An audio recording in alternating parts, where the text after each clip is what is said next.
Beef சாப்பிடக்கூடாது, தப்பு. நான் சாப்பிட்டதும் தப்பு. எதனால தெரிஞ்சுக்கலாமா? சொன்னால் நாங்களும் அவாய்ட் பண்ணுவோம்ல. கவு காடு, அதை கொலை பண்ணி சாப்பிட்றது எவ்வளோ பெரிய தப்பு. அந்த தப்பை செய்கிறனால தான் அதை சாப்பிட்ற நம்ம உடம்பு நாறுது. So eating beef is a sin. இதெல்லாம் உனக்கு யார் சொன்னது? வீட்டில் தான். உனக்கு எந்த ஸ்போர்ட்ஸ் ரொம்ப பிடிக்கும்?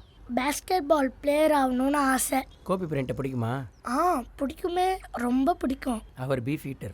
அவர் மட்டும் இல்லை, உனக்கு பிடிச்ச cricket players, football players, athletes, actors, Nobel prize வின்னர்ஸ்னு நிறைய பீஃப் சாப்பிட்றவங்க இருக்காங்க நம்மளை சுற்றி. யார் விளையாடிட்டு வந்தாலும் வேர்வை வரதான் செய்யும், உடம்பு நாரதான் செய்யும். சரி கிருஷ்ணா, நான் உனக்கு கேட்கட்டுமா? கேளுங்க. நீ சொல்கிற மாதிரியே மாடு கடவுள்னே வச்சுப்போம். நீ ஏன் கடவுளை சாப்பிட்ட? நல்லா இருக்குல்ல?